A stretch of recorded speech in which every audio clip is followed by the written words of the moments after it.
Okay, welcome everybody to our Work from Home Tech Training Tuesday. We're excited to have you here. This is our second to last one for a little while. We're going to take June off and then reevaluate. But today we have Kathy Jones with us. She has been working with Bigger Brains a long time, been one of our on-screen teachers, and she's going to teach us today about streamlining in Outlook. So just a few housekeeping things. This is a Zoom webinar, so you're automatically muted, but we'd love for you to ask questions and talk to us in the chat as we go along. And I'm Jackie, I should have said that. And we have Chip on the line as well, and he is going to be moderating the chat. So please feel free to ask us questions. If you would like to speak, you can click the raise hand button by your name and we can call on you and give you the opportunity to speak. And as with all of our sessions, the recording will be available on YouTube shortly after today's session. And our YouTube is Bigger Brains 743. And wash your hands still and for a long time. Okay. So like I said, we are finishing up for May and then going to take June off. But we, on May 26th, have Chip Reeves coming back, President and CEO of Bigger Brains, doing 5 office, that is not right. It should say tools. 5 Office 365 tools to impress. So that should be exciting. And then no sessions for June, and we may return in July. You can sign up for that last session on May 26th right now on our blog. There's a new post.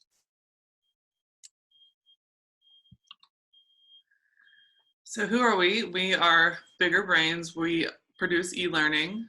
We have over 160 courses. A lot of software courses, a lot of leadership training, communication. We really have a lot of Microsoft courses, Adobe, Google. We're expanding every day. And we have some free training available on Bigger Brains our YouTube at Bigger Brains 743. Some of that's coming down at the end of May, actually, because it was put up to help people learn new skills as they were working from home due to COVID-19. My cat is really wanting to be in our meeting. Sorry. To help people learn new skills when we've all started working from home more. So we're going to take them down at the end of May. But there's a Microsoft Teams Essentials course, and there's an Outlook Online Essentials course, a Forms Essentials course. Those can all be found at Bigger Brains 743 YouTube channel, and they're coming down May 31st. But if you want information about any of our courses, you can go to getbiggerbrains.com and reach out to us and ask us anything you'd like to know. So to get to today's topic, again, we have Kathy Jones today. She's a friend of mine. She's definitely a friend of Bigger Brains. She's a Microsoft certified education and training professional who's been in the technical training industry for over 25 years, leading standard and customized training sessions for Office and related software. As a consultant, she evaluates customer needs, creates specialized training, and works with customers to implement specialized change. Most recently, she taught for us Excel 2019. So our Mastering Excel 2019 course is Kathy teaching. And with that, I will hand it over to you, Kathy. Great, thank you. I'm going to stop sharing so you can share.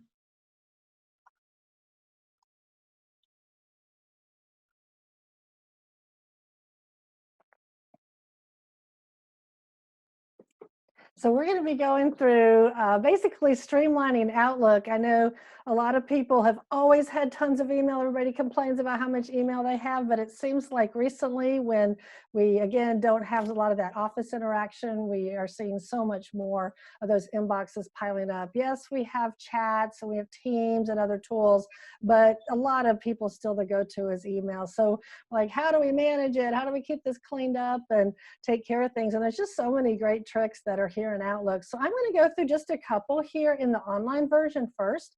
So I'm starting with the online version, and then I'm going to go into the desktop version and show you a few more things. So these that I'm showing you in the online version are fairly new, not brand new, but fairly new.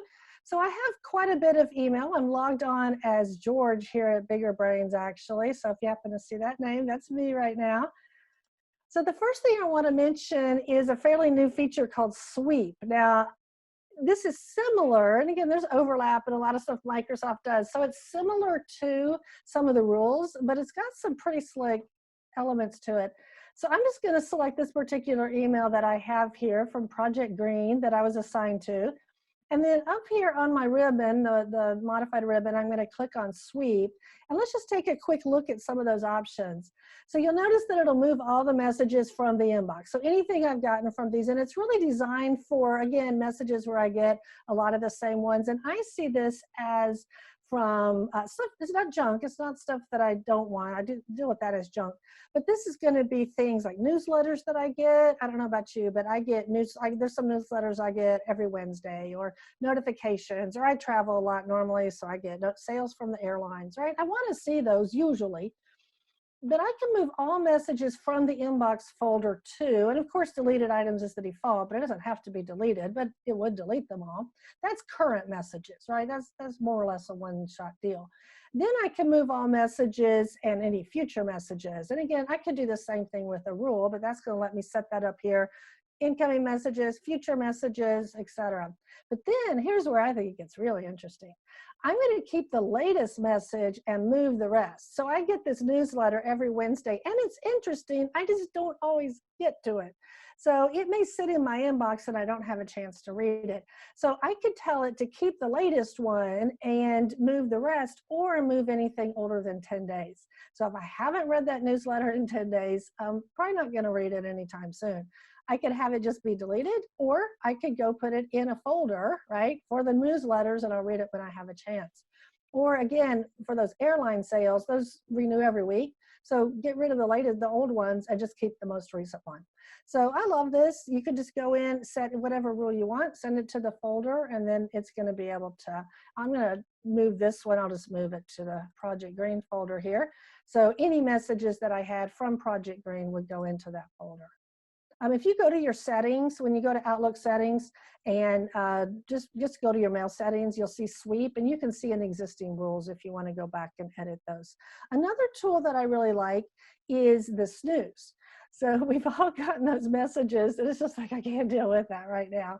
So now some people will tell you this is a really bad idea because you're not really dealing with it, which is true, but it does follow some of our time management tools, as in, I can't deal with this in 3 minutes or less, so I'll deal with it later. And that is a general time management tip that we do for keeping track of our inbox. But sometimes I just don't have the answer now. I just don't want to deal with it. It's obviously not urgent, so I'm going to snooze. So I'm going to come up here, and I actually have a message from, let's say I see this one from Devin that's asking me about some Excel questions, and I just can't deal with Devin this morning, right? So not right now. So I'm just going to come up here, and I'm going to hit my snooze button, and notice my options. I can have it for later today or tomorrow, and then it does have very specific times that I can go in and set it, or I can come in and choose a date and time. So I could set a specific date and time later today or another. You can't customize these options that are here, but you can always choose one. So I'm just going to choose later today. And then you'll notice what happens if I look down my folder list. It actually creates a folder called snoozed. So I can go find that any point. If I leave it there, just wait it out at 8 o'clock, because that's what I told it. At 8 o'clock, that message is going to pop right back in the inbox. And if I read it, it'll still show up as unread. It always pops in as unread. I can just leave it there, or of course I can go back to the snooze folder and go to that specific message, and then I can deal with it, I can delete it, I can put it back in my inbox if I want to. So if I want to unsnooze it or deal with it earlier, I just drag it back to my inbox. So that's the snooze folder. It's simple and easy to use, and you're not going to forget about stuff because it'll pop back up again. I'm assuming it doesn't notify the person that you snooze them. Yes, exactly.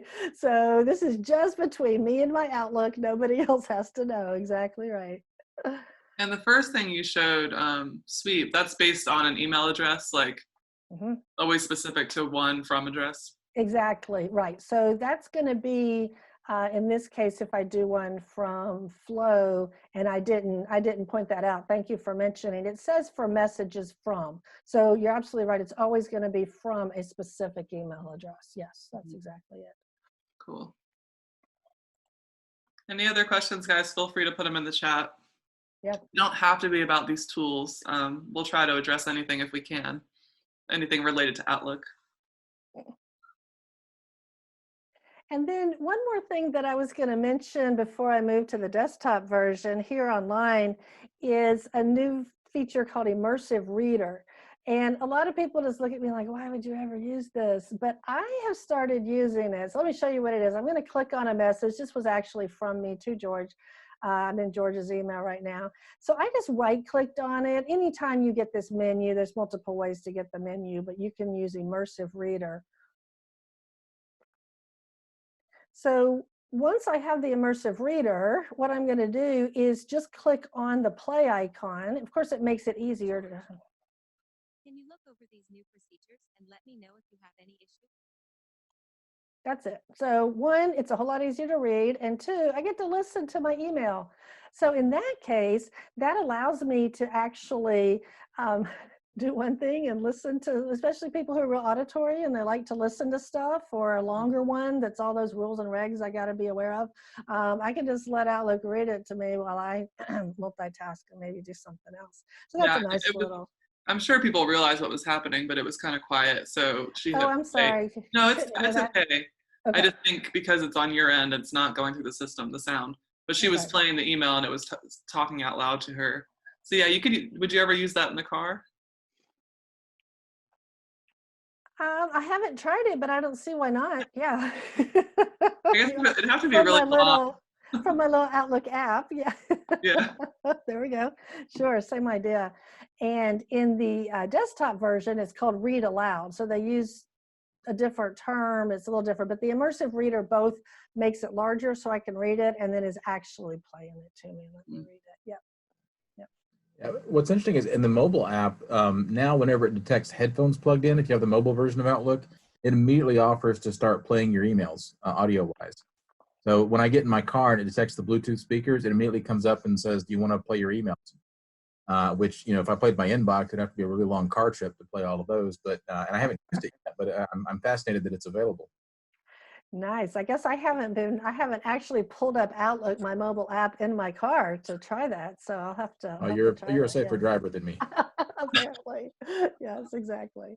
And so those are just a couple things I wanted to show here in the online version. Sweep and snooze are not available in the desktop version, at least not yet. Now we do have rules, which would be kind of an equivalent of sweep, not exactly the same, but similar.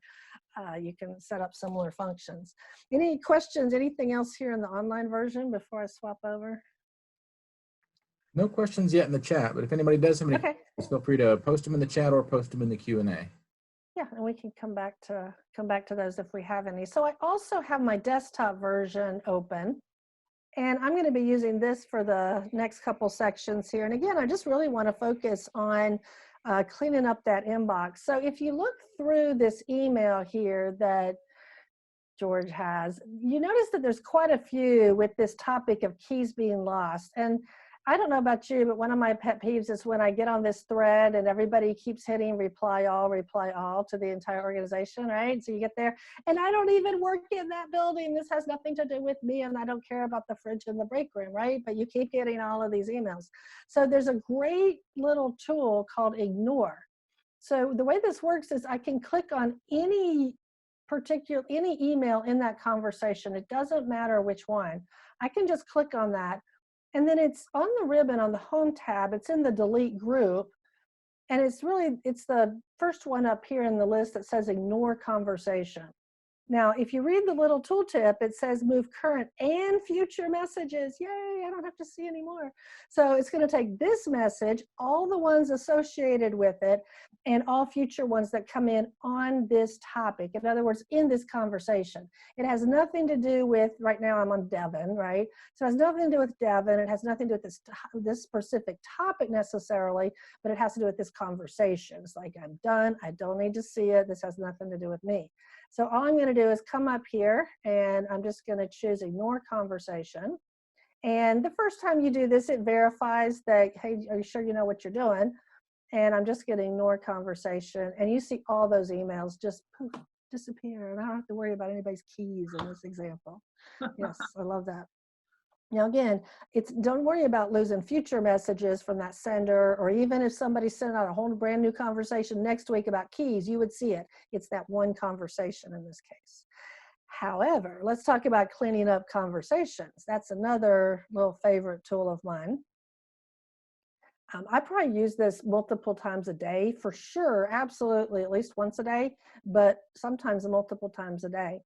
So you know that we get in these, a conversation in Outlook is the back and forth of all the messages. So I email you and back and right. So now I've got a conversation, and within 5 minutes, if we're emailing back and forth, we could easily have 8 or 9 messages here in the inbox.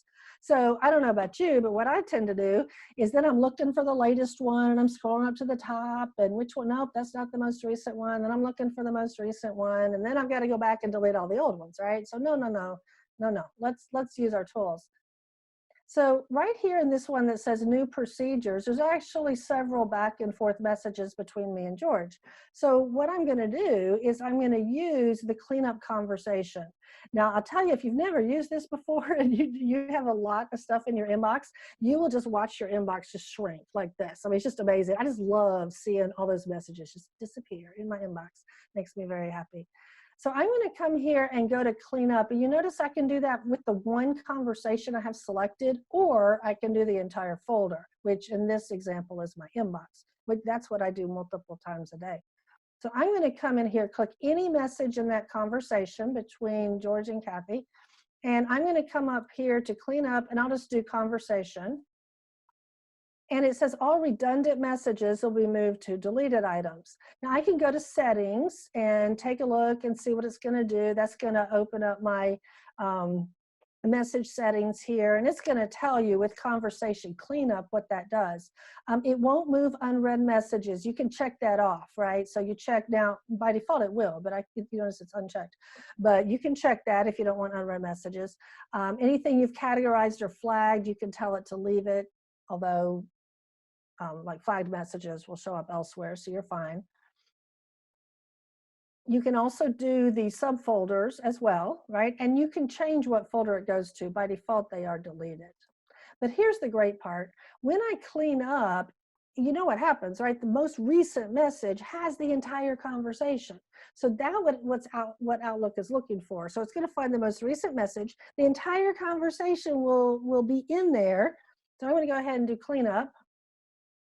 And there we go. That's the most recent one. Notice there are no other messages in that conversation. I can look down through there. They're all here. I didn't lose anything. Now, I will admit, I have trust issues with Microsoft. So when I use a new tool, I test everything. So I promise you, I tested this every which way, sideways, backwards, etc.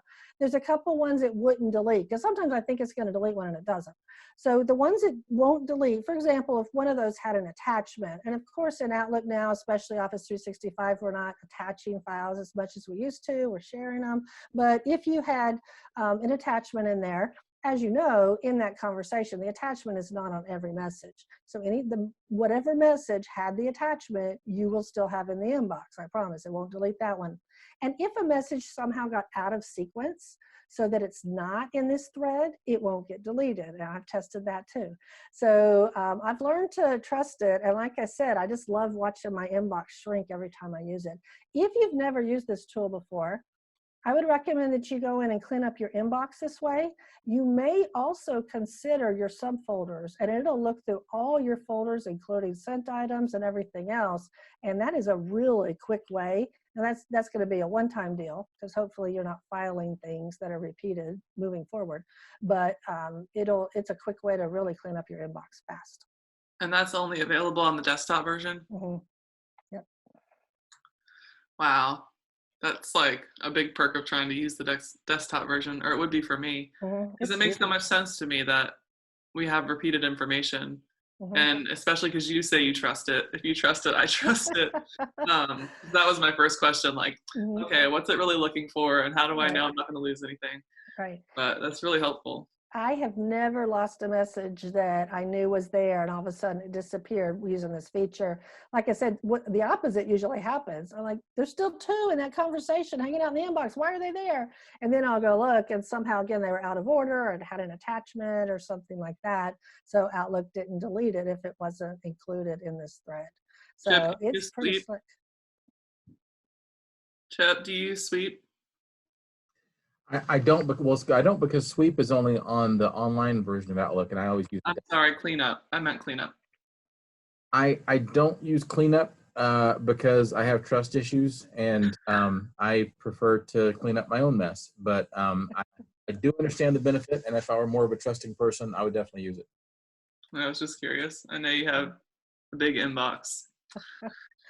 And if you're not sure about it, I would test it on a conversation or one where you can look through the most recent message and you can see that the conversation is there.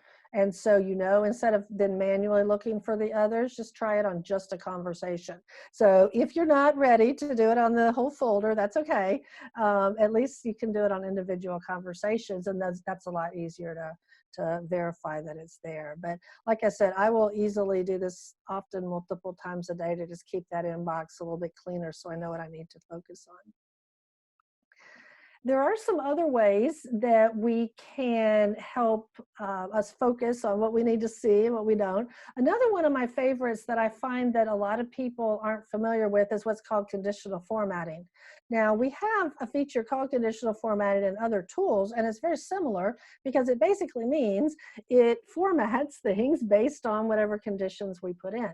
So Outlook is already doing this. We've all become so accustomed. We know that the blue bold means unread, right? I mean, we know this. Nobody, if I asked you, you might have to stop and think that it was blue and bold if you weren't looking at it, but we all know that the bold means that it's an unread message, right?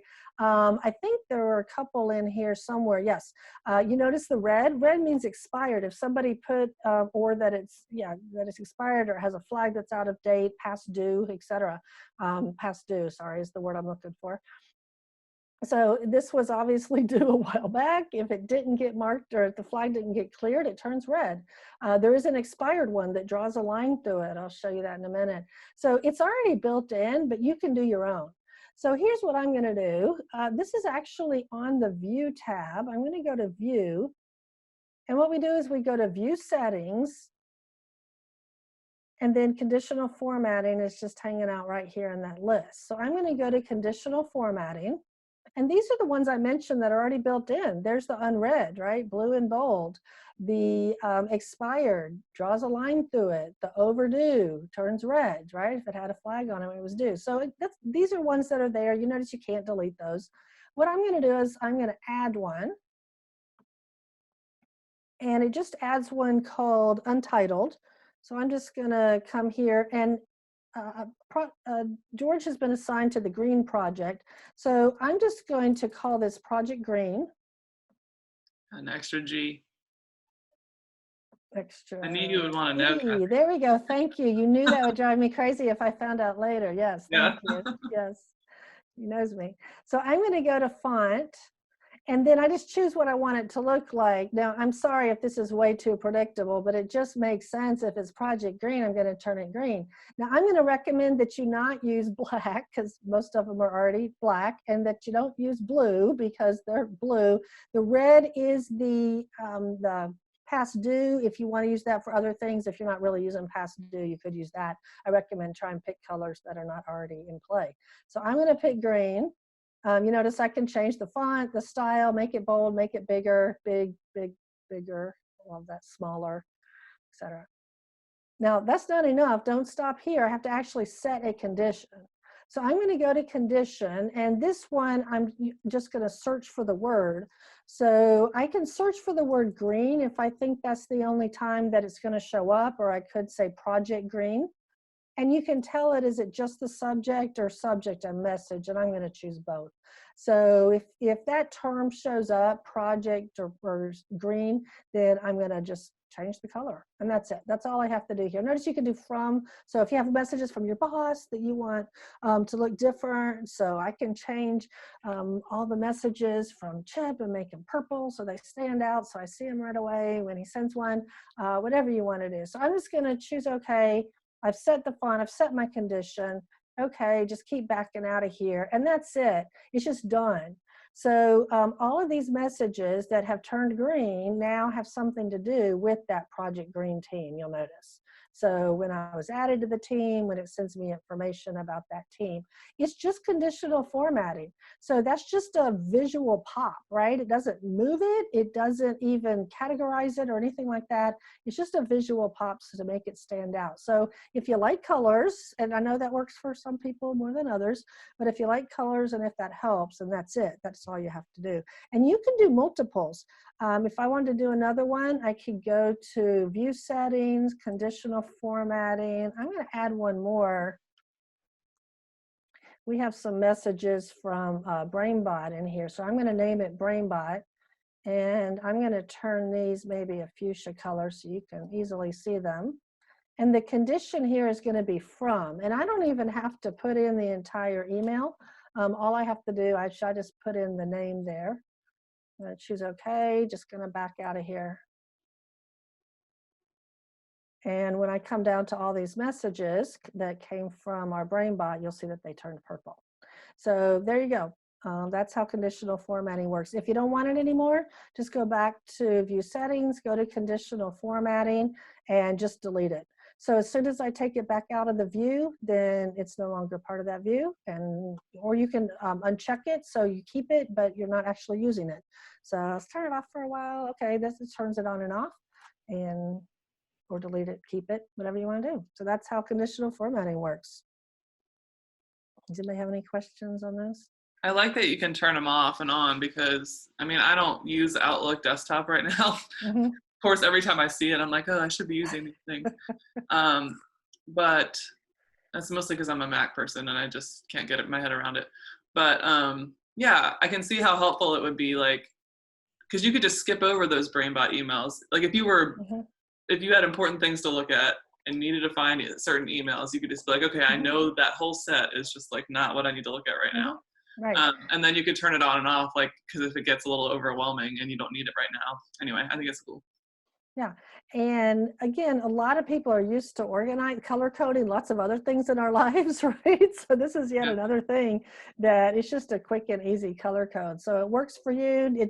Again, if it works, nobody else is seeing this, and turn it on and off. If it doesn't work, just delete it. And it doesn't affect the email whatsoever. We don't have any questions yet in the chat, so if anybody does have any questions about anything Microsoft Outlook related, feel free to try to stump our teacher. You will not be able to, I guarantee you. I don't guarantee anything. I was going to say, I don't know. That sounded like a challenge right there. I'm not sure about that. Microsoft's done a really good job of making so many things the same between the web app, the mobile app, and the desktop app in a lot of other programs. But Outlook is one where, unfortunately, there is a little bit of that lag. The conditional formatting, I'm pretty sure, only works in the desktop app. That's correct. Works in the online app, although you can view the rules in the desktop app. Nice that they got it a little bit closer. They have actually come a long way in the last couple of years. Still some of those old rules stuck in Outlook that still only work in the desktop app. Yeah. And that's what, I mean, it really is that dichotomy, because there's some really slick new stuff in the online version, but all these really powerhouse tools are in the desktop version. So I do tend to work in the desktop version because of that, but I do like some of those online tools. I'll admit to going back and forth and a little bit of both sometimes. Well, and the other issue is that when we talk about the desktop version, we're talking about the desktop Windows version, because the Mac version is also very different. The Mac version lacks a lot of these old tools. Some of them you can kind of tell from the dialog boxes was built back in the 90s. It's been there since then. The code's still there. There's still people that use it. It's still useful, but Microsoft's apparently having a really hard time moving that into kind of the new era and making it available in the newer apps and on the web. So I'll tell you another big reason why I'm kind of tied to the desktop version, and that's these quick steps that are here. And this is one of my favorite tools for just dealing with things. So I find that a lot of the emails that come in, I may take multiple steps. So sometimes I use a lot of my tools. I use categories a lot. And so I may want to assign it to a category so that later I can filter a group and sort by category. I may move stuff to a folder on a regular basis, and I can actually use quick steps to just streamline a few of these tasks. So I do some volunteer work for different organizations. So when an email comes in from a specific one of those organizations, I have quick steps that deal with it and put it in the specific folders that are for those organizations, right? Because I want to keep those emails separate. So I have quick steps. Now, this is not a rule, right? A rule runs automatically. This doesn't. This requires me to do something with it. So another example that I do a lot is normally, under normal circumstances, I travel pretty extensively. And usually when my travel arrangements are made for me, they come in via email. So I like to do a couple things with those. When that email comes in with my schedule, I have a folder it needs to go into, but I also want it on my calendar because I use my calendar for that. So I have a quick step that all I do is when that email comes in, I click on it and it moves it to the folder, and it automatic, and I want to review it first. I don't want it to happen automatically because I always have to verify that it's correct. But once I verify it, I click the button, it puts it in the folder, and it creates a calendar entry for me, which I love. So I'll actually show you two quick ones here for quick steps. They have a couple samples like move to question mark and to manager. You're going to have to set these up. And once you do your own, it'll replace what you see here. So let's say, even though we snoozed this one earlier, that Devin was asking for some help. And so when a message comes in, I want to be able to file it and then put it on my calendar, like I mentioned. So I'll just use this one as an example. So there's many ways to do a new quick step.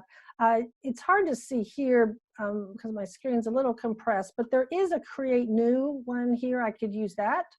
I could expand that menu and go to either new quick step or manage, right? Lots of ways to do this. Or you can always click on the little launcher here and go straight to quick steps. Any of these ways will take you to the same place eventually. So I'm going to use the create new option just because it's probably the easiest way, just hanging out there. And I want to give it a name, and this is what shows up on the ribbon, right? So whatever you type in here is what you see on the ribbon. So I'm just going to put move and calendar. It's a little long, but that tells me exactly what it's going to do.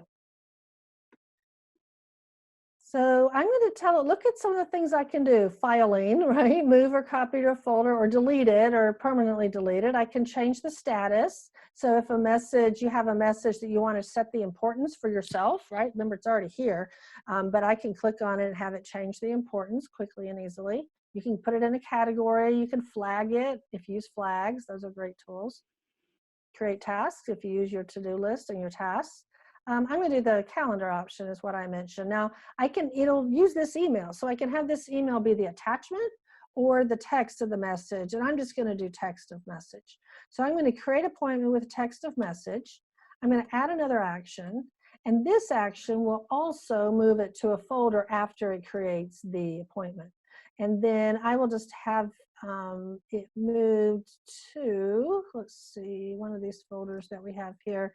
I'll just put it in the, for now, to be sorted folder. Okay. That's it. We're done. So I get an email, it comes in. This is not run automatically. Let me remind you, I pick the email, read it, decide I'm ready to go with this. And then I'm just going to come up here, and you notice that now it's the first one on my quick step. So I click on that. Dun, dun, dun. So it pulls up that email message. I'm sorry, it takes the email message, puts it in the calendar entry. And then I told it that I wanted the email as text, right? So it put it in here. If I'd chosen the attachment option, it would just all of this would be attachment. So it depends on what you want to see, but I actually wanted to see the text. I just go ahead and I can say this is going to be for tomorrow sometime. So I'll just go ahead and put that in there for tomorrow. And that's all I have to do. I'm done. I can just save and close this. You'll notice that the email is gone as well. I told it to send it to the to be sorted, and it is there. So now it's on my calendar. It moved that message, and it's out of my inbox, which is the point, right? I was able to do several actions at once. So as you're working in Outlook, think about messages where you do multiple steps. You flag it, you do a task from it, you do a category, an email, any of those things where you can just create a quick step. It can be just one step, or it's really effective when it's a couple steps as well. So lots of great options. You may just want to do a category. So I might say that anything that comes from production here, right? I want to flag it with a different color. I want it to be a category. So I would just do the same thing. I would come down here to create new. I'm just going to call this one production. And in this case, I'm just going to categorize it. And I have a category called production. So I'm just going to select that. And Chip was talking earlier about the desktop versus the online. So since I'm mentioning categories, let me remind you that if I switch over to the desktop right now, you will not see the exact same list of categories. I'm sorry, I'm in the desktop. You switch over to the online version. They do have categories, but you won't see the exact same list. So it doesn't always carry over. So I'm going to go ahead and finish with my quick step. And then again, in this case, all it will do is change that category. So I'm going to choose it, and it assigns that yellow category, which now means that I can filter and sort and all those great things by category once I've done So, that. Kathy, I noticed that that was a meeting that you were categorizing. And it looks like it categorized the actual meeting too, like not just the email that. Mm-hmm. Yeah, actually, you're right. Since that was a meeting invitation, once I accept that and it goes on my calendar, then that would be categorized as well. That's correct. Yep. I didn't know that crossed over. That's interesting.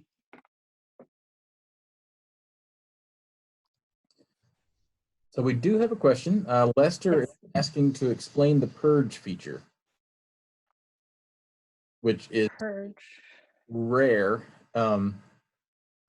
You have to dig deep to find that one. It's if you click on the deleted items folder on the left, like choose your deleted items folder. Oh yeah. Mm-hmm. And then go to the folder tab at the top.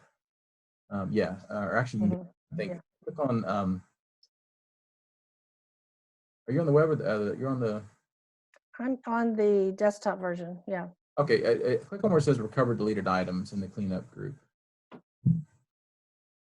Over towards the middle bottom. Whoops, sorry, no, I just, somehow my mouse got stuck there for a sec. There we go, yeah. Yep. The only that one there. Yeah. You have items that have been deleted, which nothing's been deleted in this account, then you can choose purge from there, and it permanently, it supposedly permanently removes them from your recycle bin. To the best of my knowledge, they're still in the server recycle bin. They're still kept for the document retention period. And if there's a legal hold on the account, then they can be kept indefinitely to satisfy the legal hold. But the idea would be this would make it harder for people to recover a deleted email. Normally if you delete an email, it goes to your deleted folder.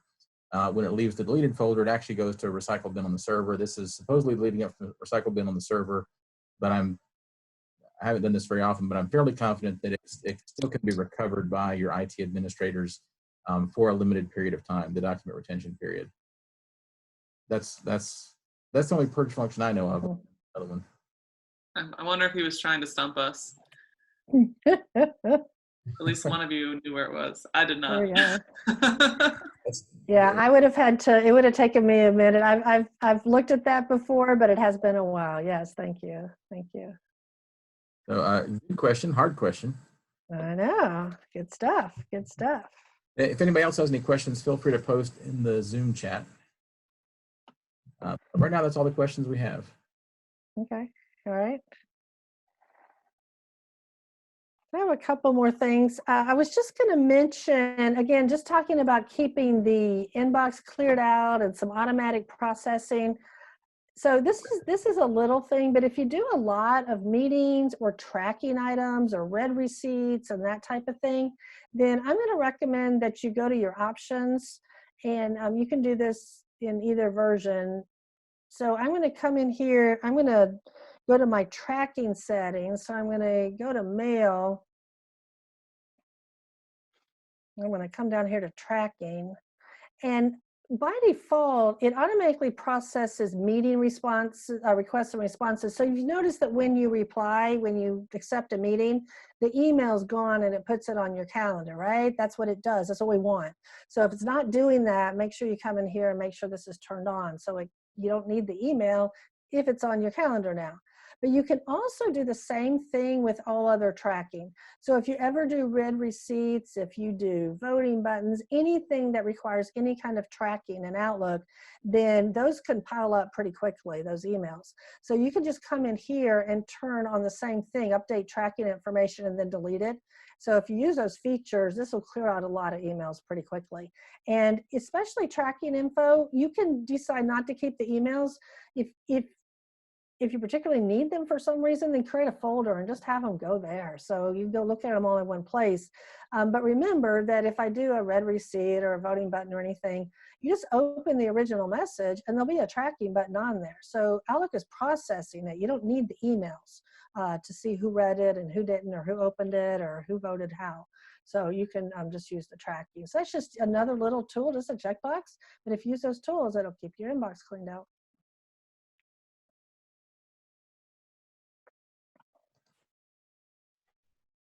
Let me just mention the rules feature as well.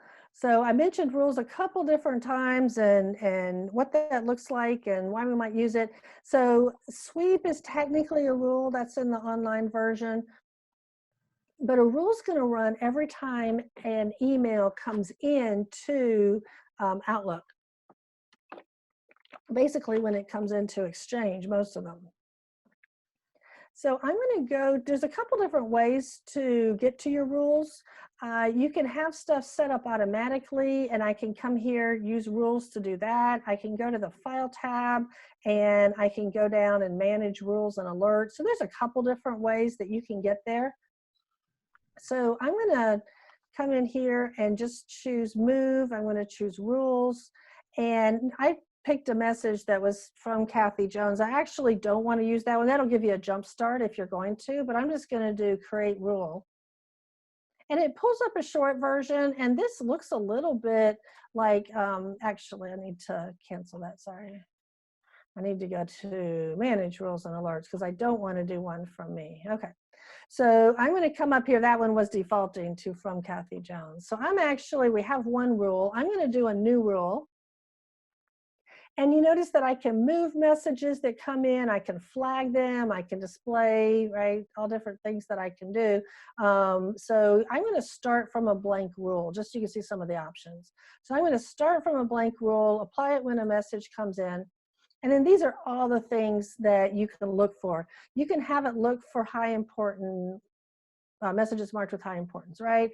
Things that have been flagged by the sender, specific words, of course, we look for through I mean, just you'll have to come in and look because you have a lot of conditions. That's why I wanted you to see this list, lots of different options. So I'm going to put from people, and then I'm going to come down here and click on that. And I am actually going to pick Chip Reeves from our list here. So anything that comes in from Chip Reeves, and all I did was just click on the name, and I can choose multiple things. So I can say when it comes in from Chip, and I clicked on specific words in the subject or body, and the specific word has to be when it comes in from him, and he talks about, what are you going to talk about, Chip, maybe recording, right? When he's recording something. So I'm just going to add that word. It has to be in the message. So in the subject or in the body, and then I'm going to choose next. Now what am I going to do with it? I can move it. It comes from Chip. I'm not going to delete it or permanently delete it. I'll just tell you that right now. But you know, there are some messages from some organizations or people. You're just like, no, delete it. I would probably block those instead, but it's possible. You can forward it, right? Certain times you can move it. That's probably one of the most common things is move it to a folder. So I'm going to move it to a folder, and I'm going to come down here where it says specified, and I'm going to choose our training folder and choose OK. So when anything comes in with Chip talking about recordings, I'm going to put it in the training folder.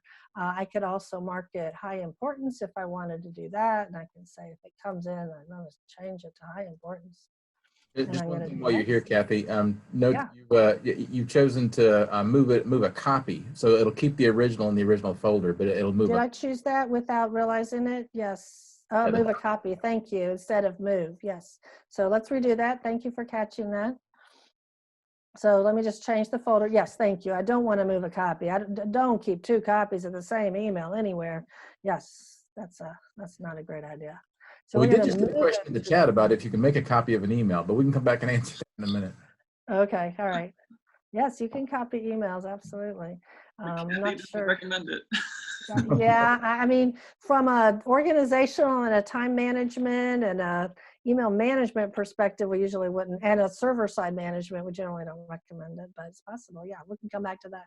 So thank you for catching that. Yep, I get going too fast sometimes. So then I'm going to choose next. I can do exceptions. This is the exception. So anything from Chip with the word recording, unless it also has other specific words, or unless it was only sent to me, or you can, again, you're just gonna have to come down and look through all of these and decide what your exceptions will be. So it allows you to do an exception, and then I'm just gonna name it. So I'll just call it Chip recording. I like to make it as obvious as possible when I go back and look at it later. I can turn it on, and I do have an option. I just realized that's okay. We'll still. I was still in deleted items from when we did the little last section, and I didn't catch it.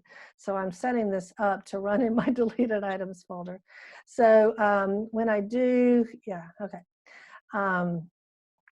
So which is only going to run on the client because that's where, okay, there we go. So now I could go through, and if I had, as email messages come in with that information, if I had put it on my inbox, then it would automatically run. Now it's going to run when I put stuff in deleted items. But I could come in there, I can edit that rule moving forward, I can copy it, delete it, and move it up and down so the order changes, because often that's going to be important too. If it's already been, if it met one condition and got moved, and it's not in the inbox anymore. So you have to consider the order that those are going to run. So that's how rules apply. Again, just think through things that are going to be, you're going to be doing on a regular basis, and that you're really, that you're doing manually now. Think through if there's any easier way to set up a rule or set up a quick step to do that for you. So what was the question about copying? Yeah, go ahead. Well, I was saying, do you want me to send an email to test the rule? Well, I did it on deleted items. We can, but yeah, it would require me deleting it first. Well, okay. I'll send it to you anyway. Okay. But in the meantime, while we're waiting for that, Lester asks, is it possible to keep an email in the inbox and move a copy to another folder? Yeah, sure. I mean, you can do a copy of it. As a matter of fact, you can, when you go to some of your folder options and some of the other ones, or that's the folder, but you can do a copy here. You can move a copy. But a lot of times what I'll do is you can just, if I'm holding down my control key right now, that's usually what we do in Windows. So I'm holding down control, and notice that I have the big fat plus sign there. So as long as I let go while I'm holding it down, that message is still in the inbox. And then there is also, thought I put it in this one. Did I not? Am I going crazy? I thought you put it in training. Did I? Okay, all right. I meant to put it in to be sorted. Did I put it in the other one? Yes, you're absolutely right. So I just held down the control key, dragged it over, and it makes a copy. So yep, that's a quick and easy way to do it. And so there's the email that I just sent also. It did sort your email, even though it wasn't in deleted items. Okay, all right, well, good. It was running it there. Yeah, so the rule would apply to all incoming email. It only asked if you wanted to manually process the folder you were last in. Is that what I was reading? Okay. That makes more sense. That does make more sense. Okay, there we go. Good question. And copy, I think, has always been there, but it used to be really hard to get to before Gmail came along. And when Gmail came along with the whole idea of being able to add multiple tags to an email, that was kind of part of their sales pitch for why Gmail was better than Outlook. And pretty quickly, Microsoft bumped up and made the copy feature more visible. Except in this case, it really is separate copies of the email. In Gmail's case, you can have tags, but it's all one email that's just got different labels on it. It really is two separate copies of the email. Yeah, so unless you're pulling it off your Exchange server, putting it in a personal folder somewhere, that type of thing. Yes, I mean, if you really, really need that in two locations, that I'm not going to say you would never do it, never ever, but I would say be very careful doing it, because obviously that's just, one, it's just more stuff to deal with, and maybe you don't remember where it is, or it is just using up your space on your Exchange server as well. Well, all the I think I'm in our out of chat. time. We're coming up on the top of the hour. Did you have any other tips that you wanted to share? The only other thing that I'll mention that is here now in the desktop version is we do have that read aloud that I mentioned online. So it's called Immersive Reader. Here's the read aloud on the desktop version. And then check out that Insights sometime. That is a little bit like the analytics that you get, but it's the same idea. It's looking to see how you're working and how you're productive and how you're using your calendar and are you blocking off time appropriately. So I'm good for all the tips I could possibly get. So I'm fine if I like Outlook to give me some ideas. So look at the Insights, see if you have any ideas there. Is that the thing that, is that the tool that keeps telling me I have unfinished tasks from Chip? Probably, yes. I Probably keep so. getting things in my email like, you probably have unfinished tasks from Chip. I'm like, I probably always will. Let's just move on. That So might be coming from the My Analytics feature, or it could be the Insights is going to pop up over here and tell me, here's something, like this is telling me, here's some things that you need to follow up on, yes, or that you haven't followed up on, or stuff you need to do. Yep, absolutely. It's crazy. Mm-hmm. Telling us how to live our lives, Microsoft. Well, the nice part is you can just close that tab and not have to pay attention to it if you don't want advice. That's okay. You can turn it off. Yeah. That is true. Well, folks, last call. If anybody has any last questions, feel free to post them in the chat. I think we've answered everything we can answer at this point. Unless Lester's got any good hard ones for us.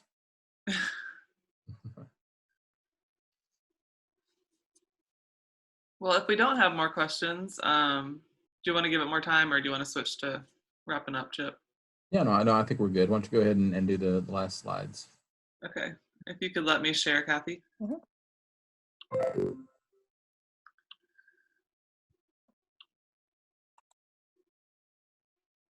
Okay, so appreciate you guys being here today. A lot of really helpful information. And again, I mentioned before that if you want to learn more from Kathy, she did our Bigger Brains Mastering Excel 2016. She also did Mastering Outlook 2016, but hopefully we're all in 2019 on this call. I know some people get stuck with companies having to use older versions. Again, next week with the correct title this time, we have Chip doing 5 Office 365 tools to impress. That was my typo, by the way. I'll own up to it. And no sessions for June, but we may return in July. But I do think next week's going to be a really nice one to wrap up on with fresh tools and ideas of how to impress people using Office 365. And we'd love for you to join us for that. And again, you can do that from our blog, getbiggerbrains.com, and click on blog or go directly to that link. You can register for that session. And that's it. And we appreciate you coming here. Yeah, thanks everybody. Appreciate you joining us. Kathy, thanks so much for your lesson and your wisdom as always. We appreciate it, and hope everybody else has a great rest of your day.